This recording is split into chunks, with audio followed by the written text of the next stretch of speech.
Bonjour à toutes et à tous, je me présente Vincent Ferrer, délégué général d'ECF. Je suis ravi de vous accueillir aujourd'hui pour ce webinaire en partenariat avec Histoire et Patrimoine, présenté par Patrice Puy. Si vous avez des questions, n'hésitez pas, soit dans l'onglet questions-réponses à les poser, ou sinon à nous les poser suite à ce webinaire. Le webinaire est enregistré, il sera disponible ensuite sur notre page YouTube et nos réseaux sociaux et sera diffusé vendredi matin dans notre newsletter. Je laisse la main du coup à Patrice Puy, directeur général adjoint d'Histoire et Patrimoine, qui sera présent lors de notre prochain congrès national ECF au Touquet lundi et mardi prochain. Il est toujours possible de s'inscrire si vous le souhaitez. Merci, bon webinaire et Patrice, je vous laisse la main. Eh bien, c'est très gentil. Merci Vincent.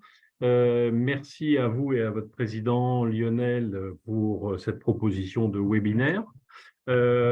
Mesdames, Messieurs, écoutez, nous, on est ravis de pouvoir partager un moment avec vous sur le thème qu'on va aborder, la taxation des bénéfices fonciers et l'investissement immobilier. C'est une partie importante, non négligeable. Donc, si vous le voulez bien, comment va se dérouler ce petit webinaire? On va présenter rapidement, on va vous dire 2-3 mots sur la société quand même, que vous ayez certains éléments. Et puis, on arrivera dans le corps du sujet juste après. Histoire et patrimoine, nous sommes connus, bien entendu, nous sommes la marque de rénovation du groupe Altarea. Nous intervenons quasiment exclusivement sur de l'immobilier ancien avec travaux.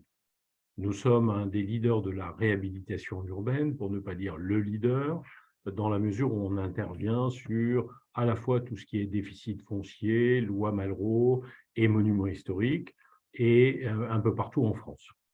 La rénovation d'immeubles anciens et la reconversion de bâtiments désaffectés, c'est-à-dire que il nous arrive très souvent de devoir remettre aux normes des immeubles qui sont des immeubles d'habitation dès le départ, mais aussi de transformer, par exemple, des usines ou choses comme ça en habitation, alors qu'ils sont parfois inscrits, voire classés, monuments historiques sur le plein centre d'une ville. Donc, ça permet, si vous voulez, de donner une seconde vie à ces immeubles-là, avec toujours une connotation historique, puisqu'il y a la présence de toute une histoire dans certaines villes, d'une caserne, d'une entreprise. Ça peut être aussi tout ce qui a trait à un immobilier de bureau ou autre que l'on va transformer.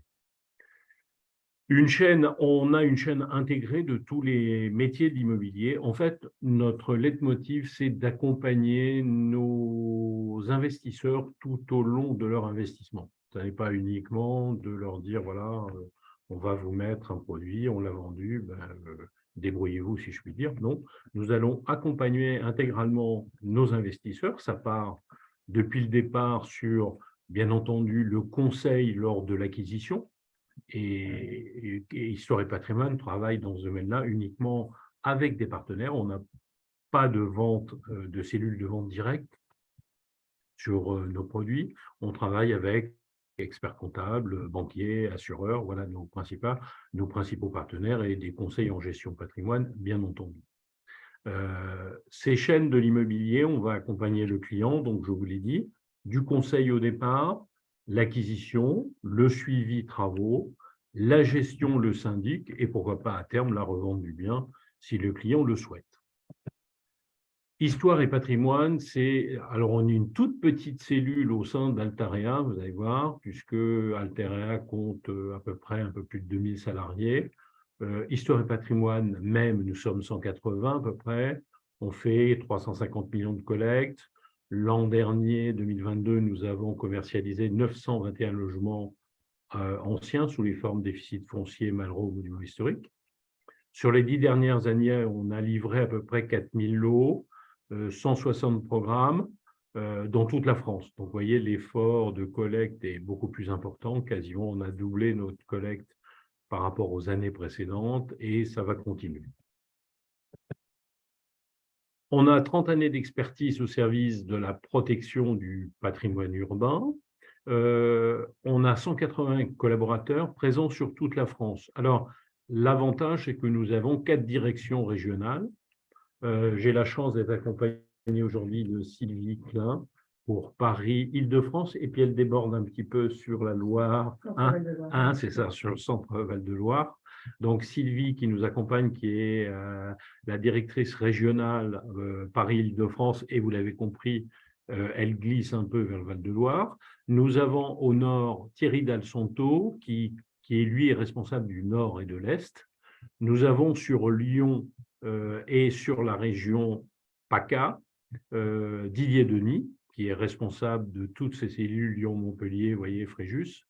Nous avons à Nantes François Fréville, qui est responsable, j'allais dire, de toute la partie ouest, Rennes, Nantes, Bordeaux, Toulouse, sur ce secteur-là. Toutes ces équipes sont à même, effectivement, de conseiller les clients et de travailler avec nos partenaires sur le terrain avant tout rendez-vous, propositions, etc. On n'a pas du tout l'habitude de plaquer, si vous voulez, des produits. Notre vœu, c'est de l'inscrire dans le patrimoine du client et le mieux possible. D'où le besoin d'avoir des experts tels que les experts comptables pour certaines précisions sur le patrimoine des clients. Nous sommes une marque du groupe Altarea, ça je vous l'ai dit. Il faut savoir qu'Altarea, c'est un peu plus de 3 milliards d'euros de chiffre d'affaires, 2000 salariés. On pourrait citer que c'est 446 millions de résultats opérationnels. C'est à peu près 4 milliards d'euros de fonds propres, 3 milliards d'euros de liquidités disponibles. Comme vous le voyez, c'est le premier développeur d'immobilier d'entreprise, le deuxième promoteur résidentiel français, et c'est un des leaders des grands projets mixtes. On a l'habitude de travailler beaucoup avec les villes, de manière à développer des projets mixtes, qu'ils soient habitation, commerce, on peut avoir aussi bureaux, on peut avoir tous les établissements de santé, etc., etc. Bref, on est capable de répondre à des demandes tout à fait spécifiques.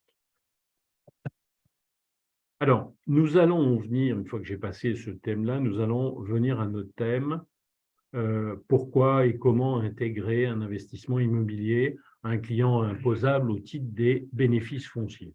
Alors, comme ça, le titre peut paraître un peu, bah oui, ça paraît un peu évident, et pourtant, ça ne l'est pas. Les bénéfices fonciers, effectivement, pour un investisseur, il se retrouve parfois à avoir travaillé une bonne partie de sa vie, à être propriétaire peut-être de son entreprise sur le fonds immobilier. Il s'est sans doute aussi constitué un patrimoine immobilier en empruntant et en faisant des tas de petites choses. Et puis, il arrive un moment où il se retrouve avec des bénéfices fonciers assez importants, taxables. Et comme certains nous le disent très souvent, je ne vais pas refaire des travaux dans l'immeuble tous les ans. Donc, il arrive un moment où il faudra bien faire. Qu'est-ce que je fais? Est-ce que je vends? Est-ce que je transforme quelque chose, etc., etc. Eh bien, nous proposons certaines solutions, effectivement, en partant du principe, et je crois que c'est bien de l'avoir en tête, mais je sais qu'en tant qu'expert comptable, vous l'avez en tête depuis pas mal de temps. Il faut savoir que les bénéfices fonciers sont taxés dans la tranche supérieure d'imposition de notre cher investisseur, auquel va se rajouter 17,2 de charges sociales. Alors, j'ai mis en bas, c'est vraiment une taxation confiscatoire. Alors, pourquoi confiscatoire? Parce qu'on part du principe que déjà le client, lorsqu'il a investi dans son immobilier, peu importe d'où il vient, mais il a déjà dans un premier temps emprunté, il a remboursé ses prêts, ou certes il a eu des loyers, mais il a payé les différents impôts et taxes, il a entretenu son bien, bref, ça lui a déjà coûté assez cher. Et puis dans le même temps, il se rend compte que la retraite, là, ça ne va plus être ce qui est annoncé. Donc pour les plus jeunes, ça va être vraiment de se constituer un patrimoine. Ils n'ont pas forcément de l'argent à placer très rapidement. Donc le moyen, c'est le prêt. Et le prêt, ça va bien lorsque je mets un support, effectivement, immobilier dessus. Et si je peux faire une économie d'impôt supplémentaire, c'est sans doute pas idiot. Donc, on est dans ce contexte-là. On va revenir tout à l'heure, au travers des chiffres, sur 2-3 mots sur le confiscatoire, mais vous allez voir que c'est assez important. Alors, une fois qu'on a fait le constat de cette imposition, tranche supérieure d'imposition plus 17,2, alors si vous êtes à 30%, ben, ça va faire 47,2. Si vous êtes à 41, ça va faire 58,2. Pour certains experts comptables, un peu de ma génération, j'allais dire, ils vont se rappeler du 60%, 60% taux d'imposition de l'époque. Eh ben, on n'en est pas loin. Et si on est 45, voire plus, on dépasse tout ça. Donc, vous voyez que c'est quand même relativement important. Donc, on va suggérer aux investisseurs, effectivement, de racheter un bien immobilier et cette acquisition va leur permettre une déduction intégrale de tous les travaux, articles 29 et 31 du Code général des impôts. Donc, ça veut dire qu'il n'y aura pas de travaux de reconstruction ou de travaux d'agrandissement. C'est tout ce qui concerne les travaux d'entretien du bien immobilier. Il va y avoir déduction des intérêts de prêt, bien entendu, et toutes les autres charges déductibles. Avec un avantage de ce régime des bénéfices fonciers taxables, c'est que si vous constatez un déficit, eh bien, même si vous ne l'avez pas apuré dans les années de travaux, vous allez pouvoir reporter ce déficit pendant 10 ans.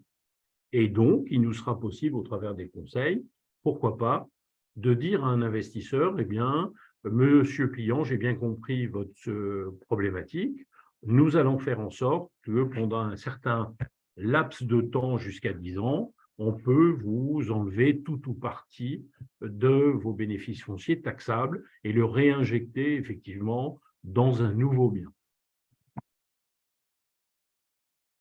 Alors, vous allez me dire, dites donc, là, je comprends bien pour mon client qui est taxé, mais vous lui rajoutez un bien immobilier, mais dans quelques années, ça va être la même chose, avec, en plus, les revenus supplémentaires du nouveau bien que vous lui avez proposé et sur lequel il va à nouveau repayer, on suppose, les mêmes choses, bien qu'on ne sache pas ce que l'avenir nous réserve, mais on peut se douter que comme l'État n'a pas besoin d'argent, on ne voit vraiment pas pourquoi il se priverait de cette manne. Donc, effectivement, le client se dit « non, mais c'est bien, mais je redécale le problème ».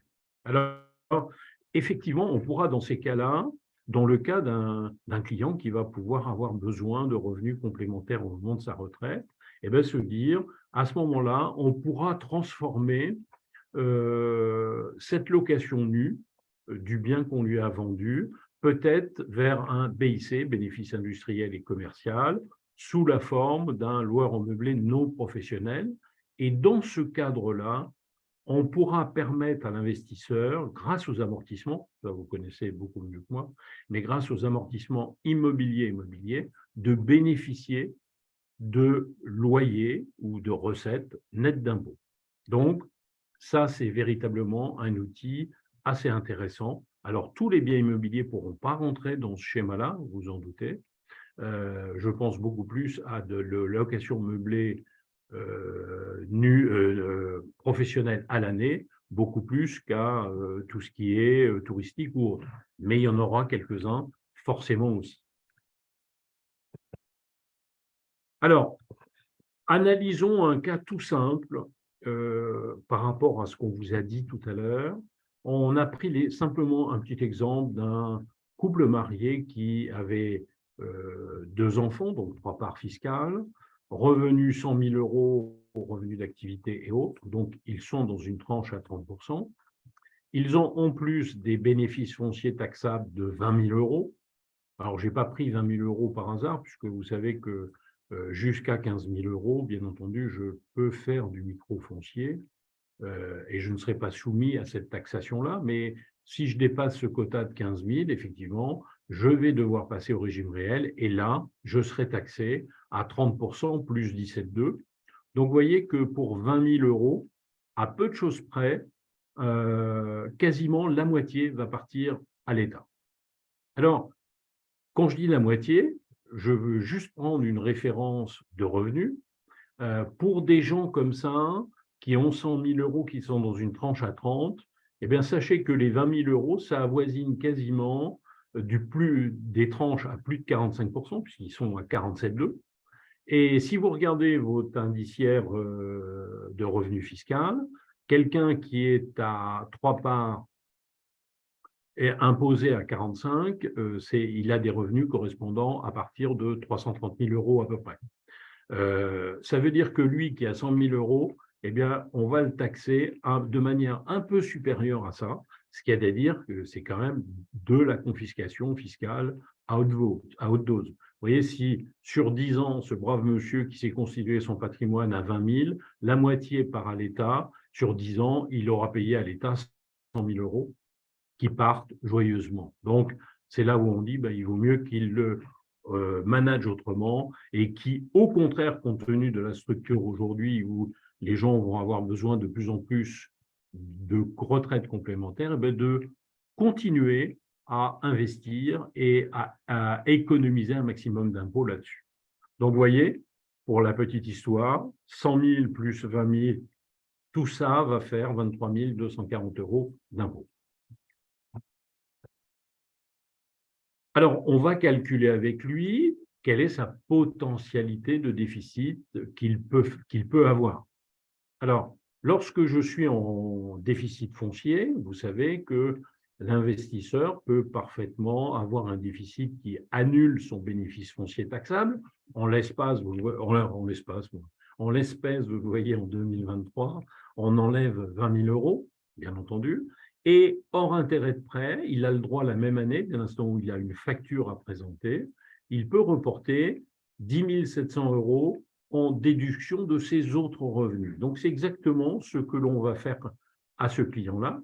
Vous vous rappelez, il avait 100 000, et de ces 100 000, on va enlever 10 700 euros. Dans une tranche à 30%, il va faire 3 210 euros d'économie d'impôt. Sur ses bénéfices fonciers de 20 000, lui, il sera taxé à 30 plus 17,2 et il paiera sur les 20 000 9 440 euros d'impôt. Si je lui trouve un déficit de 30 700 euros en 2023, il générera une économie d'impôt, comme vous le voyez, de 12 650 euros. Je vais supposer que mon immeuble va être livré en fin 2025. Donc, ce qu'il a réalisé en 2023, je vais pouvoir lui faire les mêmes factures en 2024 et les mêmes factures en 2025.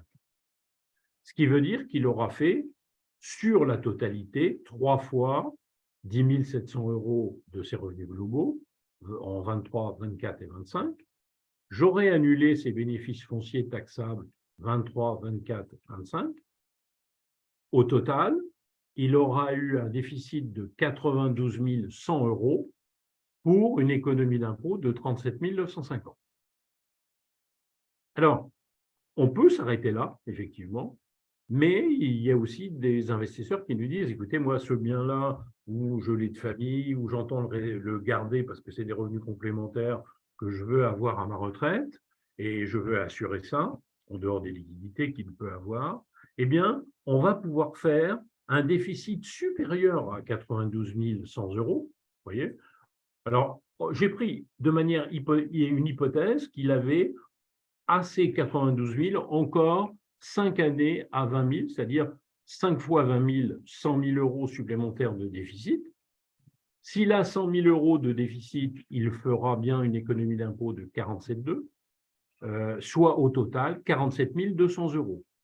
Donc, ce qui veut dire que, en l'hypothèse, pour répondre à ces seules déductions de bénéfices fonciers taxables et de report hors intérêt de prêt de 10 700 euros sur les 3 années de travaux, eh bien, mon investisseur aura besoin d'un total déficitaire de travaux de 192 100 euros.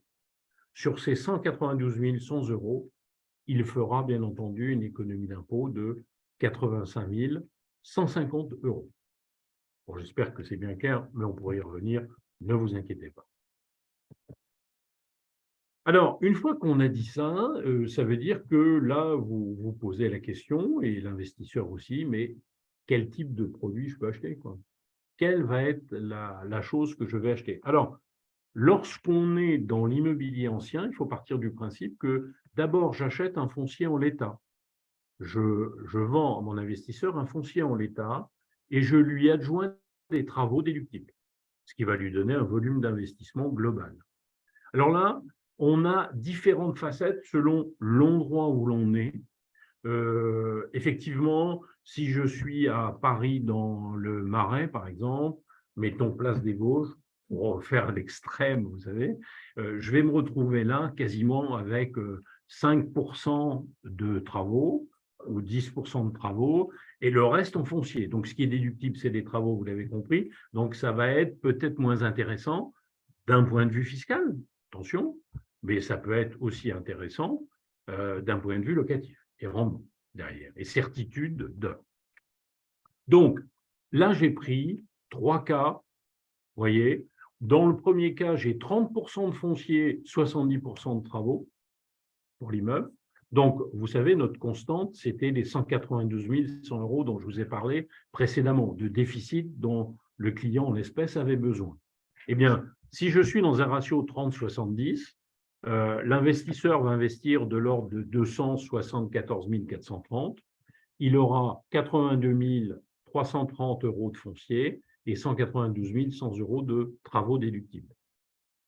Si je vais dans une ville où le foncier est un peu plus cher, sur un réseau 50-50, alors là, c'est l'enfance de l'art, je n'ai pas eu à forcer mon talent en mathématiques, 192 100 euros de foncier et 192 000 euros de travaux, soit un total de 384 200, avec toujours cette constante de travaux à 192 100 déductibles.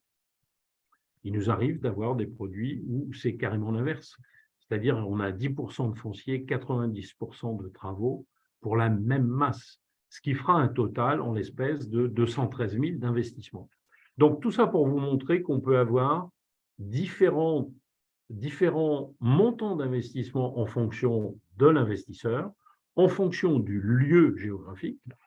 Ce que je peux vous dire, c'est qu'à chaque fois, si vous regardez la colonne foncier, le groupe vendra toujours à votre investisseur le prix du foncier au regard du prix moyen du mètre carré de l'ancien à plus de 10 ans dans la ville. Et à chaque fois, vous serez effectivement placé dans cette fourchette-là sans aucun problème.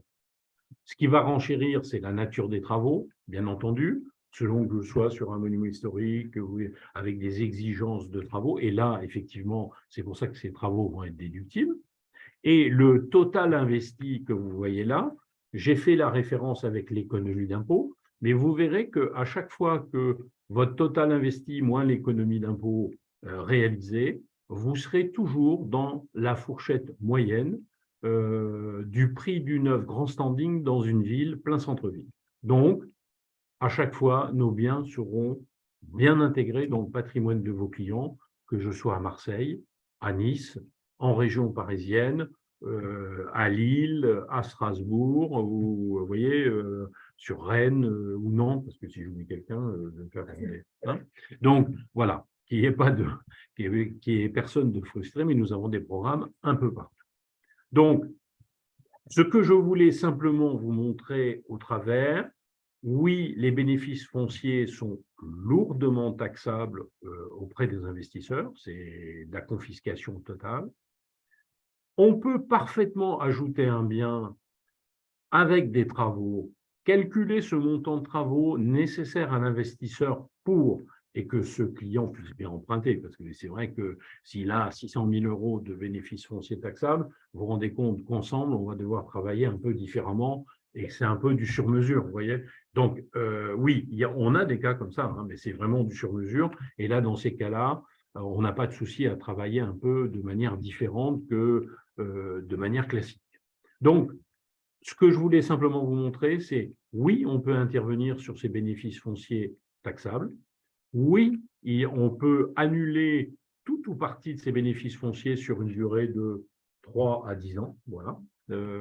Et on peut même, en fonction de certains cas du produit qui est proposé, eh bien, transformer et passer au régime bénéfice industriel et commercial au bout d'un certain nombre d'années et faire en sorte que notre investisseur se retrouve, peut-être qu'au moment de départ à la retraite, il sera ravi d'avoir des recettes nettes d'impôts composées par tout ou partie de ces biens immobiliers qu'il a engrangés, et non pas à être pénalisé à quasiment 50 et plus sur les revenus produits par ces produits-là. Alors, on vous a mis quelques petits projets, mais vous verrez tout ça par la suite avec nos référents locaux sans aucun problème.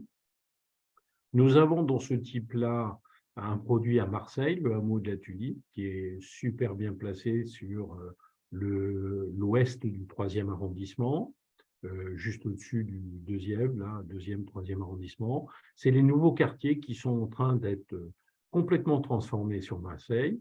Vous voyez qu'on a un ratio travaux là de, alors c'est même pire que ce que j'ai noté, 10, vous voyez, mais on a un ratio foncier de 5% et 95% de travaux déductibles. Donc, on est très, très bien placé là-dessus. On a en région parisienne, par exemple, ici les Moulineaux.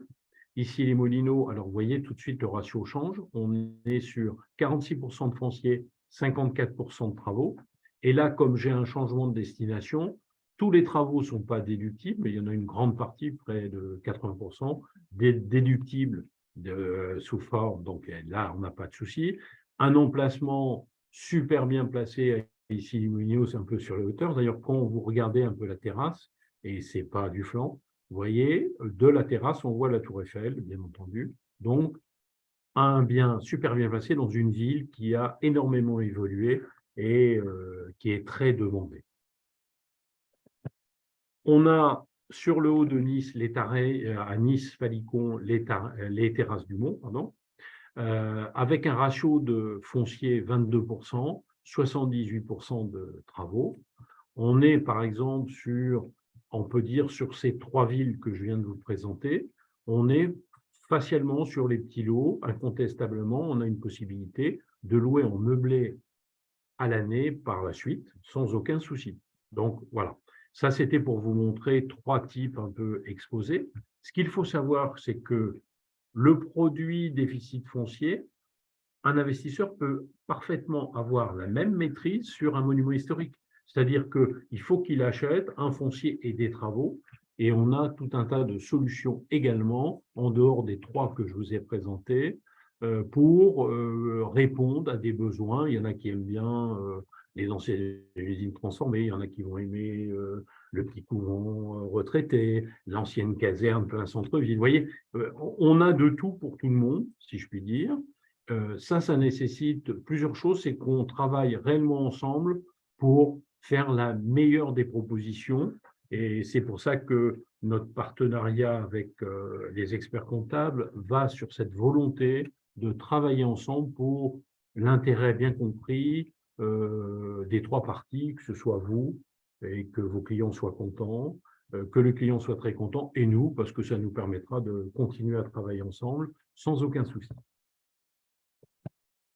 Alors, les représentations, je vous les rappelle, mais vous avez ici le logo Patrice Puy en haut, donc vous pouvez me joindre et je vous mettrai en relation avec l'intégralité de nos 4 directeurs qui seront chargés de faire le relationnel au travers de leurs équipes et vous conseiller au mieux dans l'intérêt des produits que l'on présente. Alors, j'en arrive à le stade questions. Je ne sais pas s'il y a des questions. Non, on ne voit rien. Avez-vous des questions quoi, où vous pouvez prendre la parole? En cas, n'hésitez pas.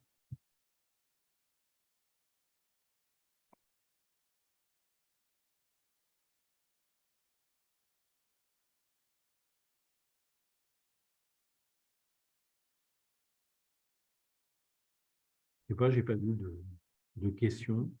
Sylvie non plus. Effectivement, non, il y a pas de questions, Patrice, et c'est un webinaire, donc seul, on peut juste écrire les questions si vous Ah, le souhaitez pardon. dans la petite bulle sur l'écran, dans le Oui. Zoom, dans le chat, voilà. N'hésitez pas. Et sinon, effectivement, avec Patrice, on se tient au courant, pardon, on se tient à votre disposition pour la suite. Euh, ah, alors, on a une question. Bonjour, je n'ai pas entendu le début du webinaire. Quels sont les travaux déductibles? Alors, ce sont tous les travaux de l'article 39 du Code général des impôts, c'est-à-dire en fait tout ce qui est réhabilitation de l'immeuble sans aucun problème, travaux, grosses œuvres, etc., mise en place de l'intérieur, transformation effectivement de l'existant. Tous les travaux de reconstruction et d'agrandissement ne seront pas pris en compte. Et on a parfois sur certains immeubles un changement de destination. Donc, je prenais l'exemple d'Issy-les-Moulineaux tout à l'heure. Effectivement, à Issy-les-Moulineaux, c'est une ancienne clinique, donc tout n'est pas forcément considéré comme de l'habitation, ce qui veut dire qu'une quote-part des travaux, 20%, ne sera pas déductible au titre des bénéfices fonciers. Je ne sais pas si j'ai répondu ou pas.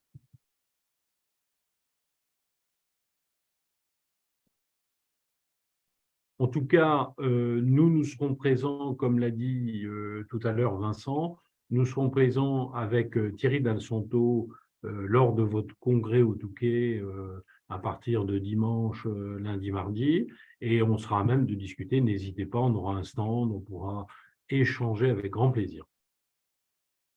Question-réponse, c'est quoi ça? Merci beaucoup, Patrice. Merci à toutes et à tous. Comme l'a dit Patrice, on vous retrouve au Touquet, je l'espère. Merci pour ce webinaire Histoire et patrimoine en partenariat avec ECF. Comme je vous l'ai dit en introduction, ce webinaire sera disponible sur notre plateforme YouTube et sera diffusé vendredi matin dans notre newsletter. Et comme évoqué à l'instant par Patrice, Patrice et moi-même restons à votre disposition si par la suite vous avez des questions en lien avec ce webinaire. Un grand merci à toutes et à tous. Merci Patrice. Je vous souhaite une Oui, excellente alors journée. je voudrais simplement dire, parce qu'il y a eu 2-3 petites questions que je n'avais Ah, pas vues j'avais de pas vu. mémoire. Il est noté, la transformation en meublé n'est-elle pas réglementée? Si, bien sûr, notamment pour les locations saisonnières, oui, ou dans certaines villes, oui aussi. Ce que je vous propose, c'est qu'on refera un webinaire là-dessus, la transformation et le passage en LMNP, en régime BIC.